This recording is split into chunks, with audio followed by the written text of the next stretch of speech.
Maha News channel వారికి నా యొక్క మనస్ఫూర్తిగా కృతజ్ఞతలు తెలుపుకుంటున్నాను.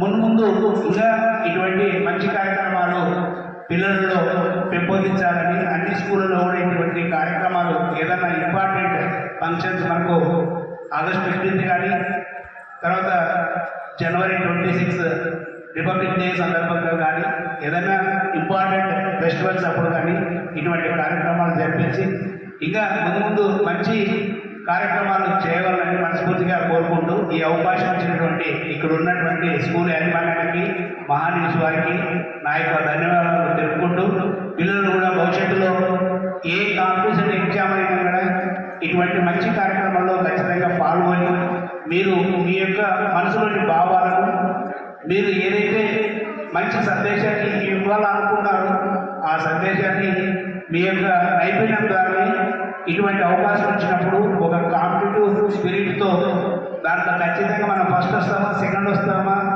అనేది ముఖ్యం కాదు, కానీ మీ మనసులో ఉన్న భావాలను వ్యక్తం చేస్తే అక్కడ ఉన్నటువంటి మీ వ్యాసాన్ని చూసి అక్కడ ఉన్నటువంటి నైపుణ్యం ఉన్న టీచర్స్ ఖచ్చితంగా మీకు రికగ్నైజేషన్ ఇవ్వడం జరుగుతుంది. సంఘసేవ చేసినప్పుడే చదువుకు కానీ సంస్కారం కానీ మొదలగు కొన్ని నడవడికి నేర్చుకోవడం జరుగుతుంది. ఈరోజు సిఐ స్థానంలో కూర్చున్నటువంటి మన సార్ గారు కూడా ఒక రైతు కుటుంబం నుండి వచ్చిన వ్యక్తి.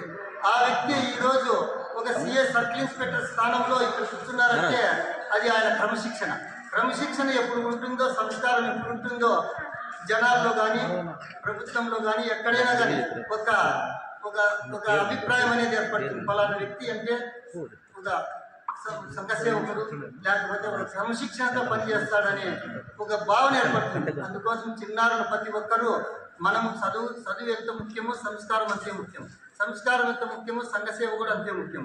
కాబట్టి మనము మన వీధుల్లో కానీ మన స్కూల్లో కానీ మన ఎంఆర్ఓ ఆఫీస్ కానీ ఎండిఓ ఆఫీస్ కానీ లేకపోతే పోలీస్ స్టేషన్ పరిధిలో కానీ గలీజ్ కనపడినప్పుడు మనకి ఎత్తేసి ఏమైతే అది ఎత్తేయకూడదు, మన చింతనం అవుతుంది అనుకోకూడదు.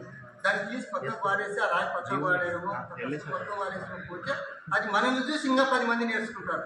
అందువలన ఈ అవకాశం ఇచ్చినటువంటి మహాన్యూస్ వారికి ప్రత్యేక ధన్యవాదాలు తెలుపుకుంటూ అదేవిధంగా సభావేదికపై ఉన్న పెద్దలకు కూడా మరొకసారి ధన్యవాదాలు తెలుపుకుంటూ పిల్లలకు నా ఆశీస్సులు తెలుపుకుంటూ